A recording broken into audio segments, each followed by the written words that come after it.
The pressure on my wrist wasn't painful yet, but the threat was unmistakable. Commander Rick Halloway, a man my mother swore was a perfect gentleman, was leaning across the white tablecloth with a smile that didn't reach his dead, shark-like eyes. The expensive ambiance of the restaurant, the soft jazz, the crystal glass winking, in the candlelight, suddenly felt suffocating, closing in around us like a trap. He leaned in closer, his cologne thick and cloying in the air between us. "You're a civilian, sweetie," he purred, his grip tightening just enough to turn his knuckles white. "You don't understand chain of command. In this marriage, I lead. You follow?" I didn't pull away. I didn't gasp. A familiar coldness settled in my stomach, the heavy, tired weight of a truth being confirmed. Instead of trembling, I reached into my clutch with my free hand and slid a matte black leather wallet across the tablecloth. With a casual flick of my thumb, I flipped it open. It wasn't a dependent ID. It was my Department of Defense Senior Executive Service credential, the holographic Level 5 Eagle, seal catching the light, a symbol of authority that technically placed me 3 pay grades above him. I leaned in, matching his intensity, my voice dropping to a whisper that carried more weight than a scream. "You're right, Rick, rank matters. That's why you're going to let go of my wrist, stand up, and salute." "Right, now." He froze. The color drained from his face so fast I thought he might faint right there in the booth. He stared at that badge, then back at me, then back at the badge. He looked at it like it was written in alien hieroglyphics. To understand why a seasoned Navy commander couldn't recognize that he was currently assaulting his own boss, you have to understand the lie my mother, Carol, had been telling him and herself for over 10 years. My mother, Carol, was a woman who treated military rank like a religion she didn't actually understand. To her, the uniform was everything: the brass buttons, the prestige, the social hierarchy, but she was completely blind to the actual mechanics of power. For a decade, I had been working as a director of intelligence, managing assets and authorizing operations that could topple governments. But to Carol, I was a senior analyst. In her mind, that was just polite code for overpaid secretary with a security clearance. She assumed I spent my days filing paperwork and fetching coffee for the real heroes, men like Rick. She couldn't conceive of a world where her quiet single daughter was the one giving the orders. So, when she cornered me last Sunday, her eyes wide with manic excitement, I knew exactly what was coming. "He's a commander, honey," she practically shrieked, shoving a blurry photo of a man in dress whites into my face. "He commands a destroyer. Do you know what that means?" I did actually better than she did, but I stayed silent. "He needs a wife who can host dinners and look good on his arm," she continued, her voice dripping, with that specific brand of motherly criticism that sounds like advice but feels like an insult. "Not a spinster buried in spreadsheets. You need someone to take care of you." That stung, the casual way she reduced my entire career to spreadsheets. She looked at me with that familiar mix of pity and disappointment, treating me like a broken appliance she was trying to pawn off. I looked at her desperation, and I realized it was easier to endure one boring meal of dry chicken and male ego than to listen to another month of her guilt trips. "Fine," I sighed, the defeat tasting bitter on my tongue. "One dinner. But if he's a jerk, I'm leaving." I didn't know I was walking into a war zone. Before I could even leave the house for this disaster of a date, I had to survive the pre-mission briefing, conducted by my mother in the hallway. She was picking lint off my blazer with the aggressive focus of a drill sergeant, her face pinched with worry.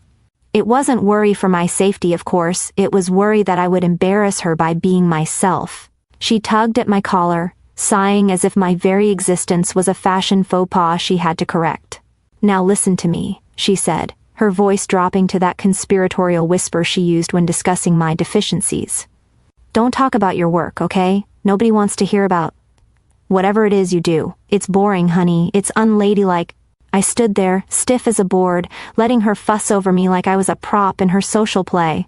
In her mind, my career was a cute little placeholder, a way to pay the bills until a husband came along to give my life actual meaning. She called it data entry for the Navy. To her, I was just a glorified typist in a windowless room, probably entering payroll codes or organizing supply manifests. "Rick is a commander," she reminded me for the 10th time, her eyes shining with the reflection of his rank. He commands a destroyer. That is a real job. Men like him, they like to lead. So just ask him about his ship and smile. Let him be the hero." I nodded, biting my tongue so hard I tasted copper. I didn't tell her that if I actually talked about my day, I'd be arrested for treason.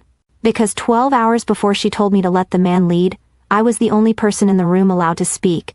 I was standing inside the cage, our sensitive compartmented information facility, buried 3 floors beneath the earth where cell signals go to die. The air inside is always recycled, cold, and smells faintly of ozone and high-stress sweat.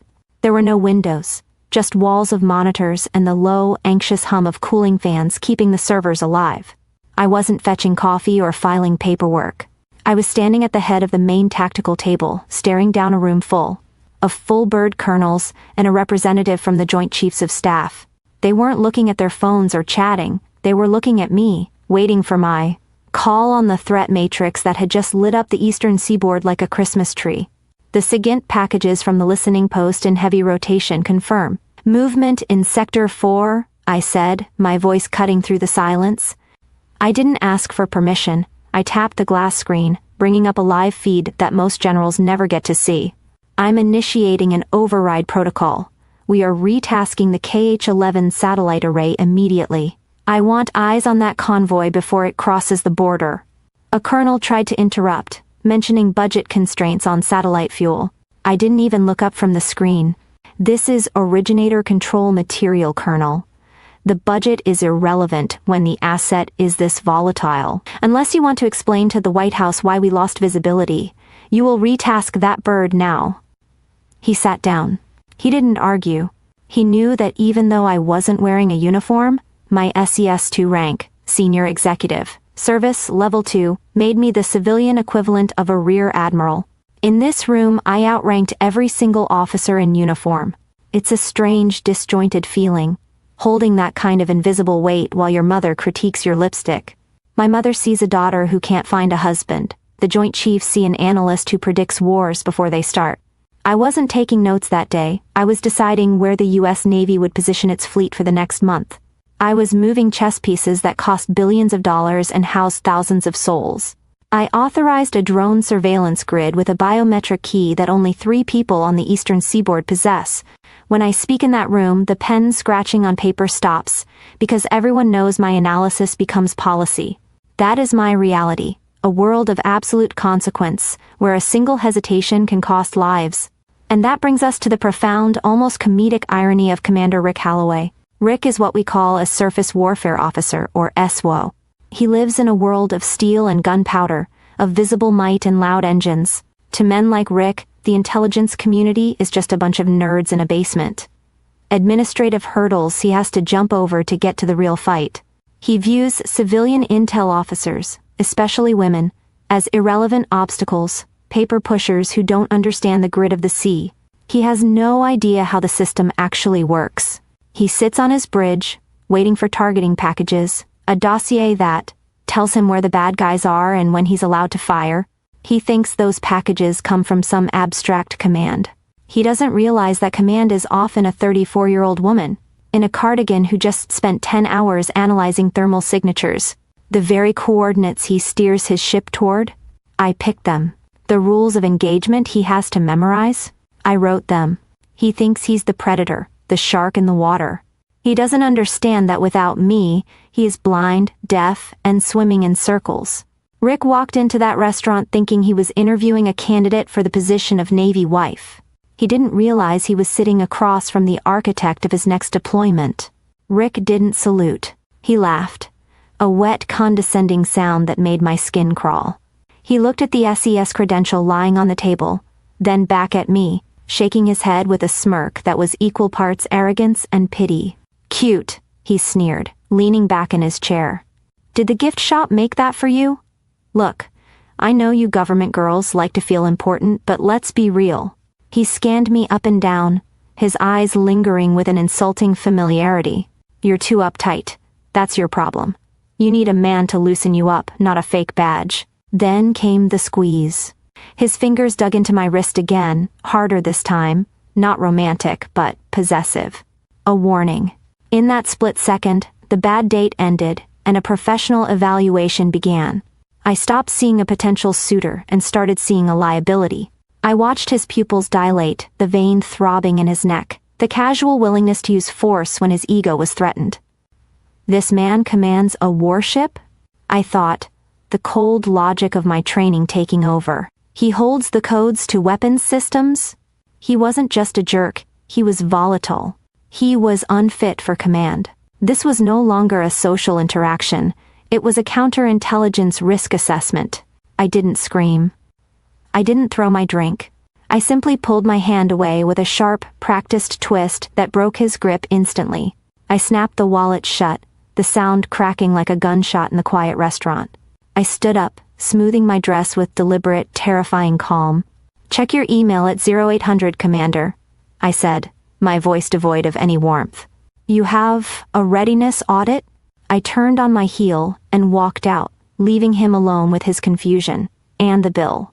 The moment I stepped into the cool night air, I pulled out my secure phone. My fingers flew across the encrypted keypad as I dialed a direct line. "Admiral Vance," I said when he picked up.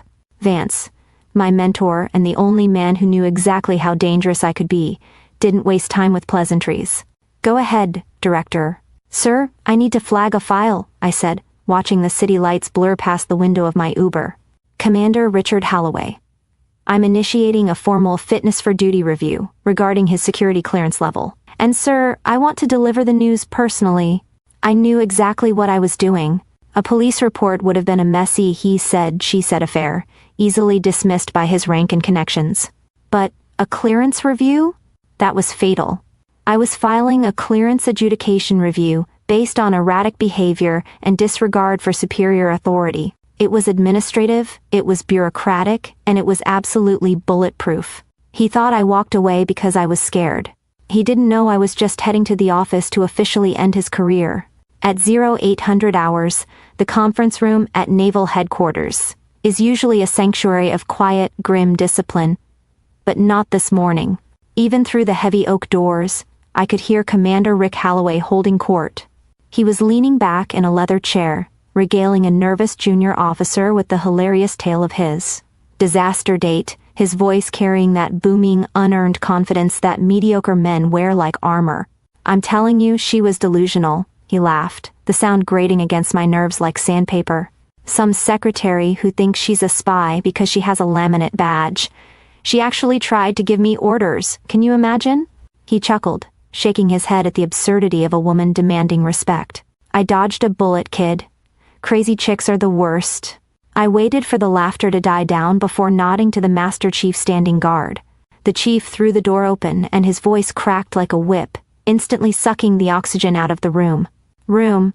Attention." Rick scrambled out of his chair, his instincts taking over. He straightened his tie, smoothed his dress whites, and locked his eyes forward, expecting an admiral to stride in. He was ready to charm, ready to salute, ready to play the good soldier. He wasn't ready for me. I walked in first. I wasn't wearing the soft, approachable dress from the restaurant. I was wearing a charcoal business suit, sharp enough to cut glass, and my hair was pulled back in a severe no-nonsense bun. But the loudest thing in the room wasn't my heels clicking on the tile, it was the lanyard swinging from my neck. It held the Navy Yard green badge, the highest tier of unescorted access. And right next to it, glinting under the fluorescent lights, was the gold lapel pin of the Senior Executive Service. I didn't look at him. I walked straight to the head of the mahogany table and placed my folder down with a heavy, deliberate thud. Then, Admiral Vance walked in, behind me. He didn't take the head of the table. He took the seat to my left. In the silent, rigid language of military protocol that screamed one thing louder than any shout could, I was the lead. I was the principal. And the Admiral was just here to witness the execution. Rick froze. His eyes darted from me to the Admiral, his brain short-circuiting as it tried to reconcile the secretary from dinner with the woman currently occupying the seat of power. He broke protocol, his voice trembling with a desperate need to correct reality. "Sir," he stammered, looking past me to address Vance. "Sir, there must be a mistake. She shouldn't be in here. This is a classified briefing." Admiral Vance didn't even blink. He looked at Rick with a cold, stone-faced boredom that was terrifying to behold. "Commander," Vance said, his voice low and dangerous. "You are addressing Director Holloway. Excuse me, Director last name, the head of Asymmetric Warfare Intelligence. You will speak when spoken to." The silence that followed was absolute. Rick's mouth snapped shut. He looked at me, and for the first time, he really saw me. He saw the cold calculation in my eyes, the same look I had given him when he squeezed my wrist. I opened the folder. I didn't scream. I didn't mention the restaurant, the insults, or the bill he stuck me with. I didn't have to. I simply dissected his professional existence.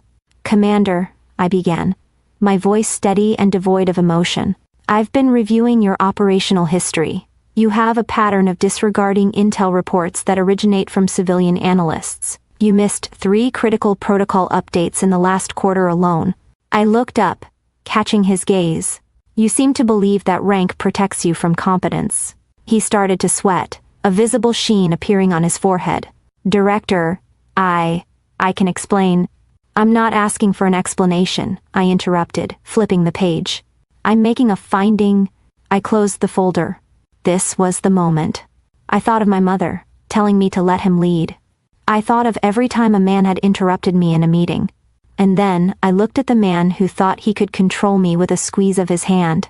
"Commander, your psychological profile suggests a struggle with authority specifically. When that authority challenges your ego," I said, leaning forward just slightly, "given your performance last night, I cannot trust you with my classified assets. Your clearance is suspended pending a full formal review." He stood there pale and shaking, realizing that the fake ID he mocked was the only reason he had a career at all. In the Navy, you can survive a bad mission. You can survive a bad evaluation. But you cannot survive pissing off the person who holds the keys to the kingdom. The fallout was swift, brutal, and entirely administrative. In the Navy, there is no phrase more terrifying than detached for cause. It means you haven't just lost your job, you have lost the confidence of the institution itself. Within 48 hours of our meeting in the conference room, Commander Holloway was removed from his ship. His clearance was suspended pending a psychological evaluation that I knew he would never pass, effectively flatlining a career he had spent 20 years building on bluster and intimidation.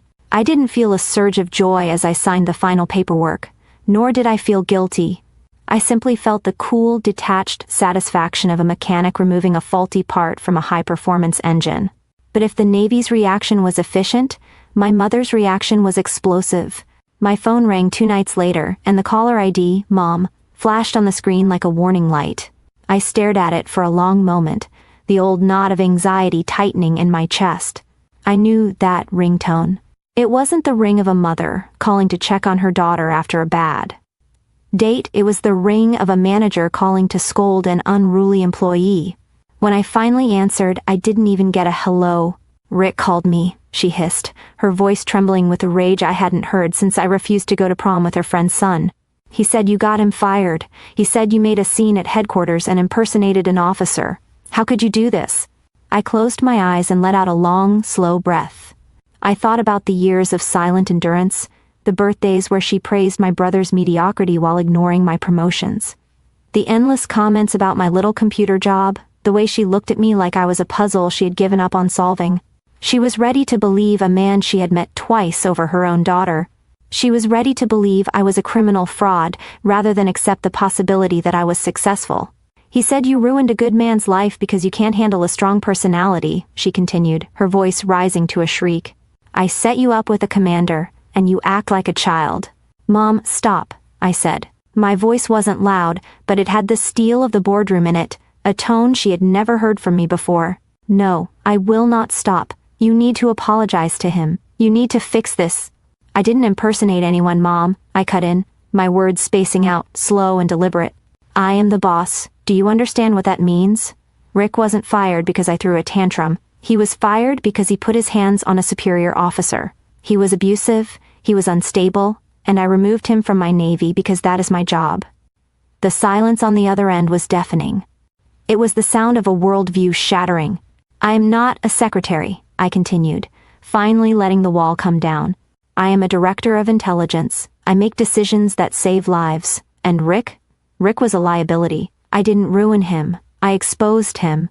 I took a breath, preparing to draw the hardest line of my life. And here is what is going to happen next. If you ever set me up with a man who disrespects me again, or if you ever question my rank again, you won't hear from me until I retire. I am done proving myself to you. I hung up before she could respond. I didn't block her number, but I archived the chat.